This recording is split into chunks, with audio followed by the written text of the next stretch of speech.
Nyatakan kemuliaan-Mu, kuasa dan keajaiban-Mu, curahkan pada setiap bangsa untuk memulihkan umat-Mu. Oh, kirimkanlah Roh kesatuan, bersatu membangun gereja-Nya, seia, sehati, sejiwa, genapi amanat agung-Mu. Jadilah setiap kehendak-Mu, itulah kerinduan bangsaku. Curahkan bagi gereja ini untuk memulih generasi-Mu. Seruan bangsaku, seruan bangsaku,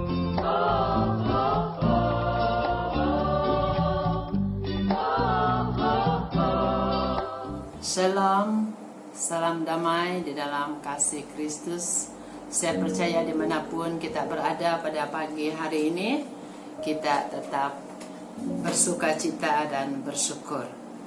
Oke, memulakan acara kita, mari kita berdoa bersama-sama untuk acara ibadah kita pada pagi hari ini. Dan saya akan pimpin di dalam suara kedengaran. Mari kita berdoa. Segala puji, syukur, hormat hanya bagi-Mu, Allah Bapa kami yang ada di dalam kerajaan sorga. Allah yang maha agung, Allah yang maha mulia.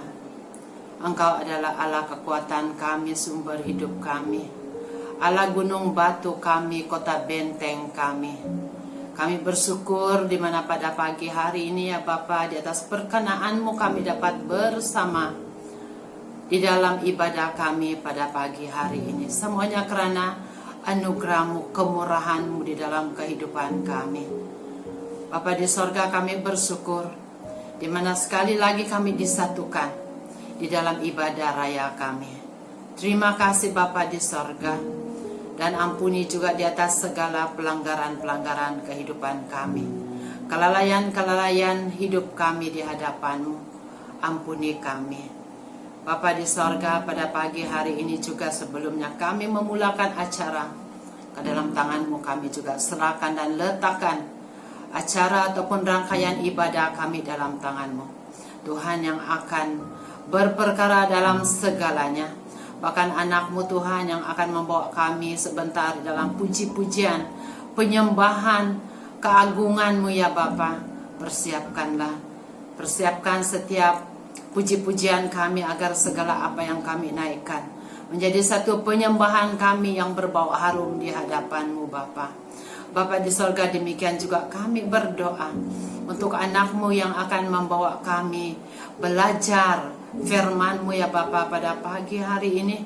Tuhan, yang akan berperkara juga di dalam setiap pribadi kami, telinga kami, hati kami yang mendengar semuanya Bapa, agar firman-Mu itu tidak menjadi sia-sia, tetapi biar dia menjadi sesuatu yang akan jatuh seperti di tanah, seperti firman-Mu, jatuh di tanah subur, dan dia akan berakar, dan dia akan tumbuh dan berbuah lebat. Bapa di sorga, demikian juga kami berdoa ya Bapa, untuk anak-anak-Mu yang terlibat bahkan di dalam pengandalian PA system yang bermain alat musik pada pagi hari ini. Tuhan, memakai kami semua ya Bapa, memakai anak-anak-Mu Tuhan, agar lewat segala apa yang kami lakukan, dan kami lakukan semuanya untuk kemuliaan nama Yesus Kristus sebagai Tuhan dan Raja kami. Haleluya, haleluya.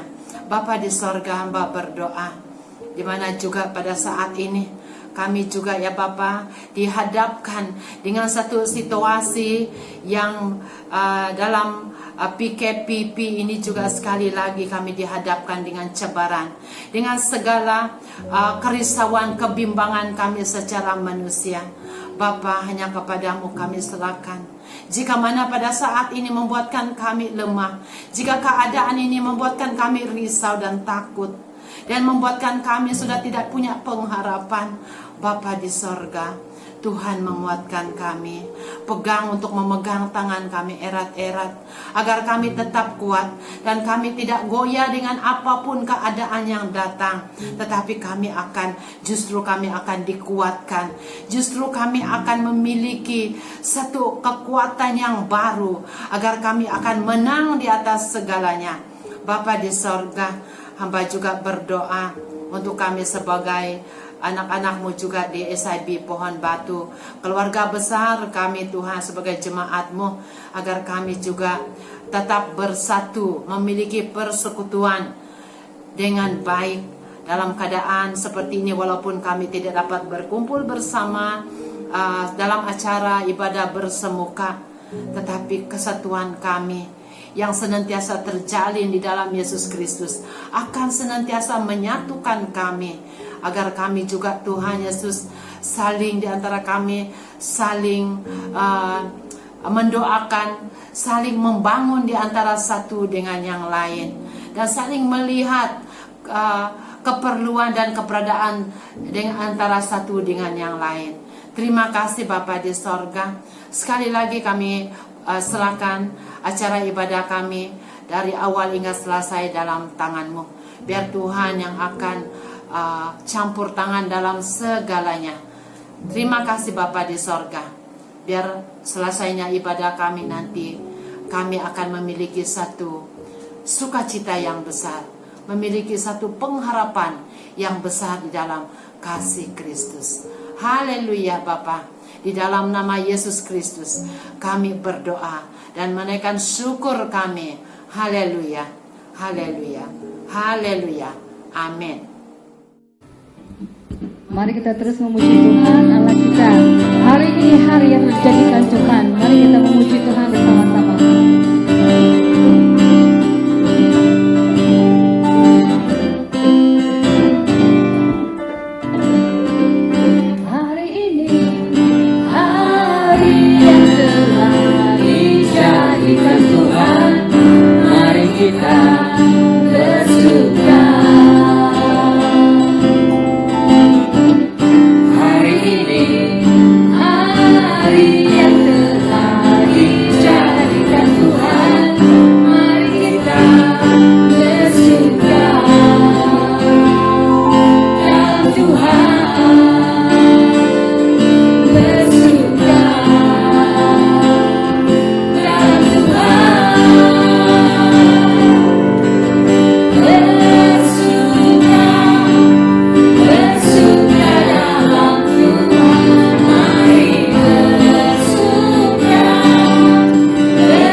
Kami bersyukur kepadamu ya Tuhan.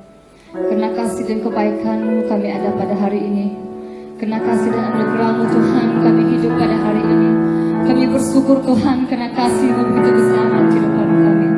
Engkau tidak pernah meninggalkan kami. Engkau tidak pernah membiarkan kami berjalan sendirian. Engkau ada bersama dengan kami Tuhan. Kami bersyukur punya Allah seperti Engkau.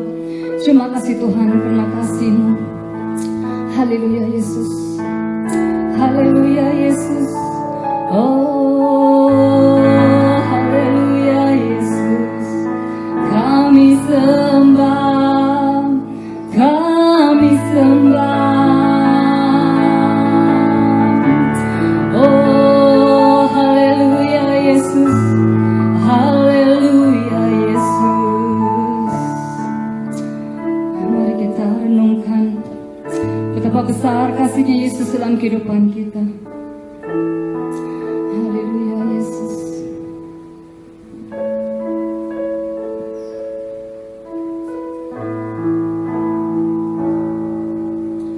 Kasih-Mu Yesus indah bagiku. Kasih-Mu Yesus melebihi segalanya. Tak dapat ku balas dengan kebaikan-Ku. Selain hidupku ku serahkan padamu. Kasih-Mu Yesus indah bagiku. Kasih-Mu Yesus melebihi segalanya. Tak dapat ku balas dengan kebaikan-Ku. Selain hidupku ku serahkan padamu.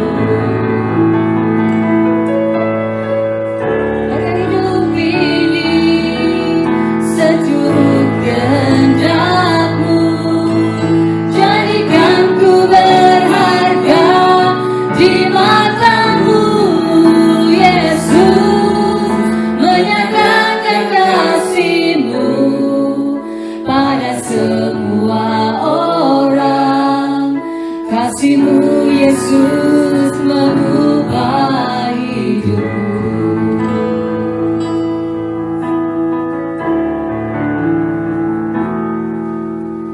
Kasih-Mu Yesus indah bagiku. Kasih-Mu Yesus melebihi segalanya. Tak dapat ku balas dengan kebaikan-Ku. Selain hidupku ku serahkan padamu. Pakailah hidup ini seturut kehendak-Mu. Jadikan ku berharga di mata-Mu Yesus. Menyatakan kasih-Mu pada semua orang. Kasih-Mu Yesus mengubah hidupku. Pakailah hidup ini seturut kehendak-Mu. Jadikan ku berharga di mata-Mu Yesus. Menyatakan kasih-Mu pada semua orang. Kasih-Mu Yesus mengubah hidupku. Kasih-Mu Yesus mengubah hidupku. Kasih-Mu Yesus mengubah hidupku. Haleluya Yesus. Kami bersyukur Tuhan punya Allah seperti Engkau yang begitu besar kasih kepada kami. Haleluya Yesus. Terima kasih Yesus. Haleluya. Shalom, selamat pagi. Apa kabar semua jemaat Tuhan yang dikasihi pada pagi hari ini? Harap dalam keadaan yang sehat, sejahtera, dalam pemeliharaan dan perlindungan Tuhan. Mari kita terus belajar ataupun berfungsi bersama dengan firman Tuhan yang kita pelajari untuk pagi ini, yang bertema tidak melihat namun percaya Allah. Sekali lagi, tema kita pada pagi hari ini tidak melihat namun percaya Allah. Kita membaca bersama-sama di dalam Injil Yohanes 20 ayat 24 hingga 29. Ayat 24 berkata demikian, Thomas yang digelar Didimus, seorang daripada murid Yesus yang 12 itu, tidak ada bersama mereka apabila Yesus datang. Oleh itu murid-murid lain memberitahu Thomas, kami telah melihat Tuhan. Tetapi Thomas berkata, selagi aku tidak melihat sendiri bekas paku di tangannya dan memasukkan jariku ke dalam bekas luka itu, juga memasukkan tanganku ke dalam rusuknya, aku tidak mau percaya. Seminggu selepas itu, para murid Yesus termasuk Thomas berhimpun lagi di situ. Sungguh pun pintu terkunci seperti dahulu. Yesus muncul dalam kalangan mereka lalu berkata, damai sejahtera kepada kamu. Setelah itu dia berkata kepada Thomas, hulurkan jarimu di sini dan lihatlah tanganku. Hulurkan tanganmu dan memasukkannya ke dalam rusukku. Jangan ragu-ragu lagi, percayalah. Thomas pun berkata kepada Yesus, ya Tuhanku, ya Allah. Ayat terakhir, ayat 29, Yesus berkata kepadanya, Thomas, oleh sebab kamu telah melihatku, maka kamu percaya. Diberkatilah orang yang percaya walaupun tidak melihat. Dalam konteks yang telah kita baca bersama-sama adalah menyatakan, bahkan memberitahu kepada kita bagaimana pertemuan murid-murid dengan Yesus setelah Yesus telah dibangkitkan. Di mana terjadi dalam suatu pertemuan salah seorang di antara murid yang tidak bersama dengan mereka, yaitu bernama Didimus. Didimus ini juga disebut Thomas. Didimus berarti kembar. Dan kita melihat bahwa dalam konteks ini menyatakan ketidakpercayaannya atau ketidakpercayaan Didimus dan lonjakan iman Didimus sebab Yesus adalah anak Allah. Ketidakpercayaan Didimus akan menyatakan atau menyaksikan murid yang lain untuk mencerminkan ketidaksenangannya karena tidak hadir pada waktu Yesus pertama kali mendatangi mereka atau dalam perkumpulan mereka ketika itu. Tuhan Yesus juga dalam konteks ini dia telah menunjukkan simpati dan empati kepada ataupun terhadap perasaan was-was atau ragu-ragu oleh Thomas sendiri. Pengakuan Thomas di mana kita telah baca sebentar tadi bahwa ini menandakan taraf yang sangat tertinggi daripada kepercayaan atau imannya kepada kuasa Allah. Siapakah orang yang disebut berbahagia? Pasti dalam konteks dunia masa kini bahwa orang yang berbahagia itu adalah orang yang melihat sesuatu yang jelas, yang perkara yang dia nampak itu adalah baru dia mengatakan bahwa itulah orang yang berbahagia atau orang yang menunjukkan kepercayaannya. Tetapi jelas kalau dalam perkataan Yesus di sini bahwa berbahagialah orang yang tidak melihat tetapi percaya. Oleh itu, dalam konteks seorang pribadi yang bernama Thomas, walaupun ketiadaan dia bersama dengan perhimpunan pada ketika itu menunjukkan ada kesempatan baginya untuk menikmati kuasa Allah melalui apa yang ditunjukkan oleh Yesus. Nah, seperti persoalan tadi, siapakah orang yang disebut berbahagia? Adalah orang yang tidak melihat Tuhan namun percaya. Orang percaya yang memiliki iman dalam Yesus yang didasarkan atas pemberitaan orang lain. Orang percaya dan yakin akan diselamatkan dan menerima hidup yang kekal. Hal ini telah mendukung gereja sampai hari ini, di mana keberadaan Yesus secara fisikal bersama-sama dengan gereja tidak lagi bersama, bahkan pada waktu sesudah dalam pelayanan rasul-rasul pun tidak lagi bersama. Namun para rasul dan para murid Yesus sangat percaya bahwa ada penolong yang menyertai mereka. Bahkan kuasa Allah terus-menerus menyertai.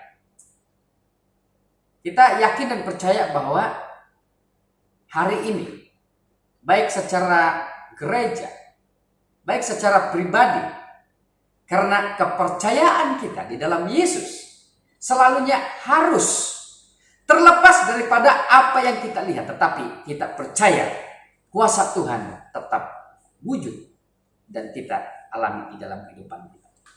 Mari kita merenung beberapa hal yang harus kita pelajari di dalam konteks ataupun dalam firman Tuhan yang telah kita baca sebentar tadi. Mengapa kebahagiaan itu terjadi kepada orang yang tidak melihat namun percaya Tuhan?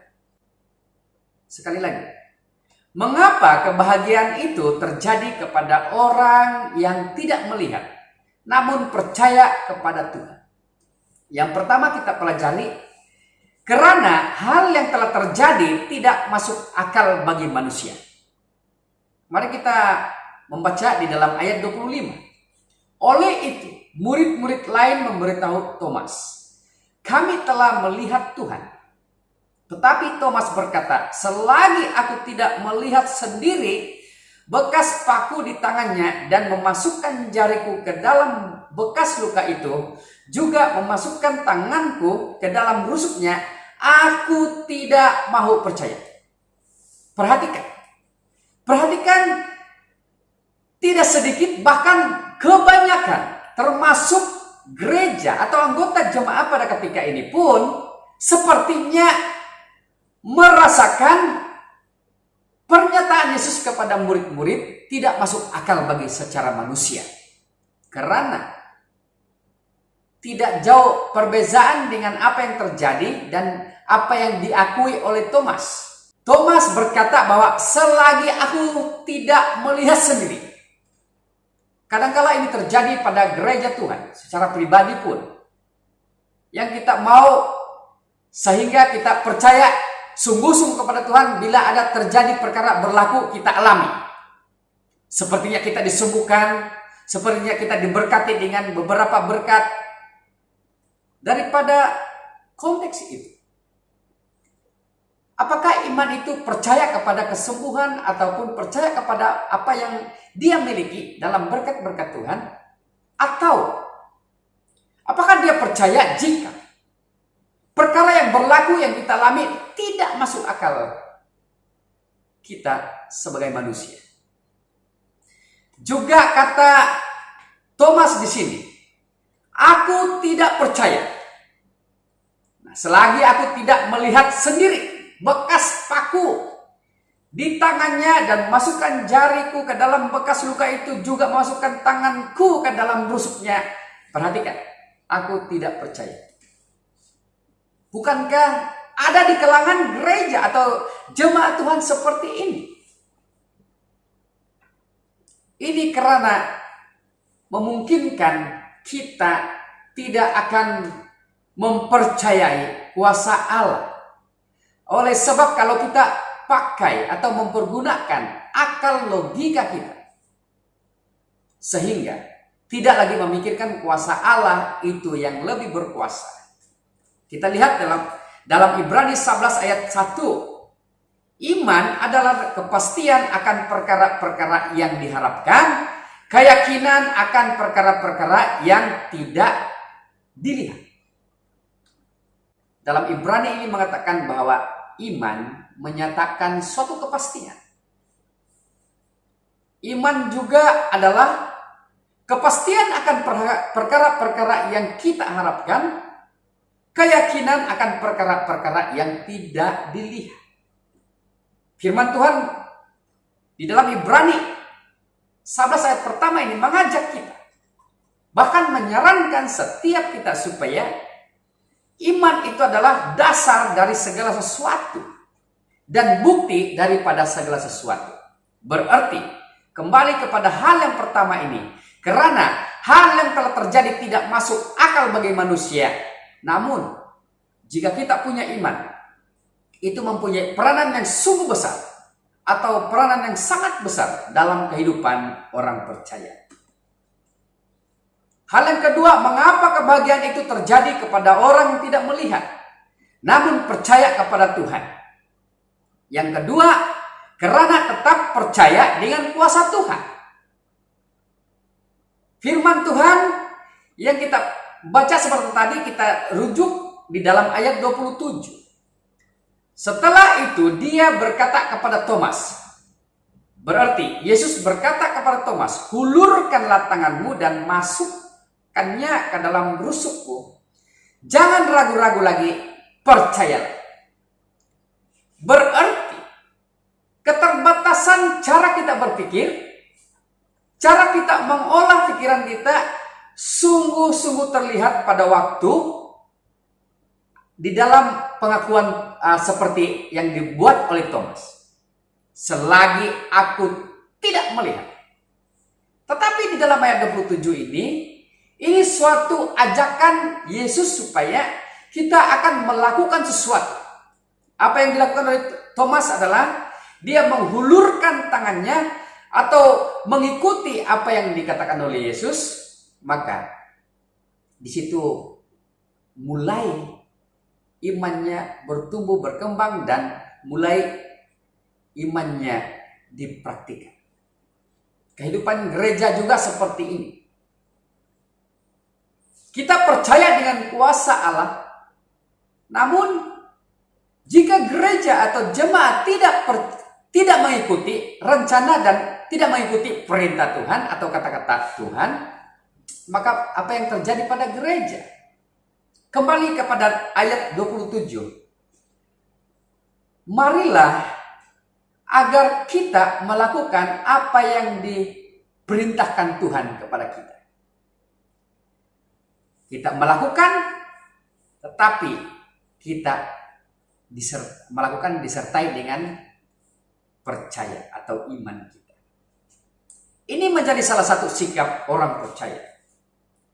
Iman timbul pada waktu bukan saja kita melihat atau mendengar apa yang terjadi dengan kuasa Tuhan, tetapi sikap kita sebagai orang percaya haruslah memiliki iman yang konkret, iman yang teguh, iman yang harus berpacu kepada firman Tuhan, iman yang duduk, tinggal, tidur, makan di dalam Tuhan Yesus Kristus.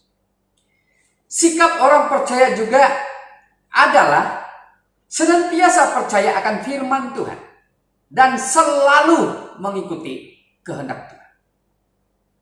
Jika gereja tidak selalu mengikuti kehendak Tuhan, maka gereja itu tidak mempunyai matlamat, tidak mempunyai arah hidup, perencanaan di dalam kehidupan sehari-hari. Maka apa yang kita lakukan? Di dalam Yohanes 15 ayat 7 hingga 8, inilah perkataan Yesus yang membuktikan bahwa sekiranya kamu tetap di dalamku dan kata-kataku tetap di dalammu, mintalah apa saja yang kamu kehendaki, permohonan itu akan dikabulkan. Ayat 8, kemuliaan Bapa ternyata apabila kamu berbuah lebat. Itulah tanda kamu benar-benar murid. Bagaimana seseorang yang percaya itu menjadi tetap percaya dengan kuasa Tuhan adalah kita harus tetap tinggal di dalam Yesus Kristus untuk menyatakan kemuliaan Bapa kita di surga. Yang ketiga, mengapa kebahagiaan itu terjadi kepada orang yang tidak melihat namun percaya Tuhan? Karena mengakui Allah di dalam hidupnya. Manusia di dunia ini pasti mengakui Allah. Namun kita melihat perbezaan cara hidup, gaya hidupnya. Dia percaya atau menyembah kepada Allah. Maka Allah yang berkuasa ataupun Allah yang mana? Kita perhatikan di dalam ayat 28. Thomas pun berkata kepada Yesus setelah dia mendengar arahan apa yang diperintahkan oleh Yesus kepada Thomas. Dia berkata kepada Yesus, "Ya Tuhanku, ya Allahku." Kata Thomas ini walaupun singkat, tetapi berpacu, bersumber kepada pengakuannya iman yang nyata itu terhadap Yesus Kristus. Karena setelah dia berbuat sesuatu yang dikatakan oleh Yesus, maka disitulah dia benar-benar beriman kepada Tuhan. Karena mengalami sendiri apa yang dia alami. Dia melihat bahwa tangan Yesus yang terpaku, lambung Yesus, atau rusuk Yesus yang dia sudah memasukkan jarinya ke luka itu. Dan ini suatu pembuktian yang nyata di dalam iman Thomas. Perhatikan bahwa bukan saja iman atau pengakuan imannya yang nyata, tetapi apabila dia sendiri melihat dengan matanya sendiri. Kita perhatikan bahwa jika kita hidup dalam bergereja jemaat Tuhan pada hari ini, kita mau supaya memperhatikan arahan Tuhan agar itu semua membuktikan iman kita. Karena tidak ada Allah yang berkuasa yang kita akui di dalam kehidupan kita, bahkan yang menciptakan kita, memberikan kita hidup, memberikan kita hidup yang kekal itu adalah hanya di dalam Yesus Kristus. Keadaan Thomas seperti orang Kristen hari ini. Dan apakah keadaan yang berlaku kepada pribadi yang bernama Thomas juga apa yang berlaku kepada orang Kristen yang ada pada hari ini? Yang pertama kita melihat bahwa kebanyakannya seperti Thomas. Seperti apa? Yaitu masih ragu-ragu di dalam kerohanian, di dalam percaya akan kuasa Tuhan, ataupun percaya kepada Yesus sendiri.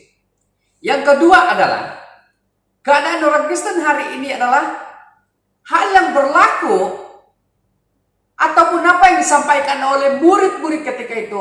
Thomas sendiri tidak mengindahkannya, bahkan dia tidak mendengarkan, bahkan dia tidak percaya. Tetapi setelah dia ditegur oleh Yesus bahwa baru mulai imannya mengakui bahwa itulah Yesus yang sebenar. Dan yang ketiga adalah selagi tidak sendiri mengalami hal-hal yang menyatakan kuasa Tuhan, masih tidak percaya.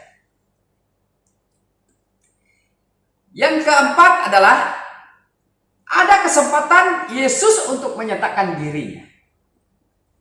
Kita berkata syukur kepada Tuhan Yesus pada ketika itu karena memberi kesempatan kepada Thomas bila Thomas hadir seminggu setelah dia mendengar apa yang dikatakan oleh murid-murid yang lain. Dan pada ketika itu Yesus menyatakan dirinya kepada Thomas.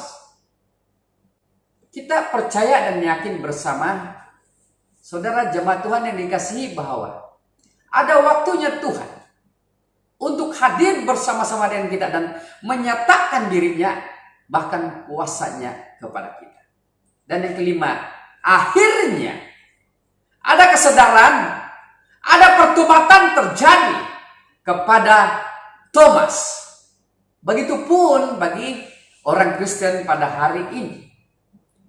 Ini bukan satu pengakhiran hidup kita, tetapi pada akhir bila mana kita mengalami sendiri pada waktu kita mendasari iman kita lewat pemberitaan firman Tuhan, maka ada kesadaran. Perhatikan diri kita, kehidupan kita sebagai jemaat atau gereja Tuhan, supaya ada kesadaran, ada pertobatan untuk mempercayai Yesus Kristus. Kita melihat pernyataan Yesus di sini. Kita melihat bahwa suatu hal yang menyimpulkan bahwa melalui kita Bapa dipermuliakan. Yang kedua adalah melalui kita atau melalui orang percaya akan menghasilkan buah iman yang banyak dan matang, dan itulah yang dikatakan oleh Yesus di dalam Yohanes 15 ayat 7 hingga ayat 8 yang kita telah baca sebentar tadi. Bahkan yang ketiga adalah suatu pernyataan Yesus kepada kita, bahkan melalui kita memiliki sifat sebagai murid atau anak Tuhan. Kembali kita kepada teks firman Tuhan yang telah kita baca sebentar tadi. Jika mungkin Thomas masih mempertahankan sikapnya untuk tidak percaya kepada Yesus, mungkin pada seminggu kemudian dia tidak mau bertemu lagi bersama-sama dengan perkumpulan murid-murid dan tidak mau bertemu dengan Yesus. Tetapi suatu kejadian yang luar biasa, perkara yang begitu indah sekali, bahwa Thomas pasti memiliki iman, pasti memiliki kerendahan hati, pasti memiliki sifat sebagai murid Tuhan, sehingga dia memperhatikan firman Tuhan. Walaupun dia tidak melihat, tetapi pasti dia percaya karena dia adalah memiliki iman di dalam Yesus Kristus. Haleluya. Oleh itu, saudara jemaat Tuhan, sebelum kita menutup ibadah kita pada pagi hari ini, mari kita berdoa. Saya pimpin kita dengan suara kedengaran. Tuhan Allah Bapa di surga, Allah yang kami sembah, Allah yang kami tinggikan di dalam Yesus Kristus. Kami mensyukuri Tuhan karena kebaikan-Mu. Kami telah melewati dan mempergunakan hari-hari yang sudah pada seminggu yang lalu ini Tuhan. Kami tahu Allah pasti memberikan kami perlindungan, pemeliharaan terhadap hal-hal yang tidak menyenangkan dan tidak memberkati. Hari ini Tuhan, kami mensyukuri atas berkat firman Tuhan yang kami pelajari bersama, yang kami kongsikan bersama. Kiranya itu bermanfaat dalam kehidupan kami, supaya message Allah itu terjadi, bahkan berlaku dan kami alami sebagai anak-anak Tuhan. Bapa di surga, kami tahu bahwa walaupun tidak kehadiran-Mu secara fisikal dalam kehidupan kami, tetapi kami percaya walaupun kami tidak melihat Tuhan secara mata kasar atau mata kami sendiri Tuhan, tapi kami punya iman, kami punya mata rohani yang begitu jelas karena kami melihat bahwa Tuhan di dalam firman. Haleluya Bapa, terpujilah Engkau Tuhan, berkati seluruh jemaat dimanapun mereka berada, supaya pada hari-hari depan itu Tuhan terus memberkati baik dalam segala kehidupan kami. Terima kasih Bapa, kami serahkan kehidupan kami hanya di dalam nama Yesus Kristus. Kami sudah berdoa dan mengucap syukur. Amin.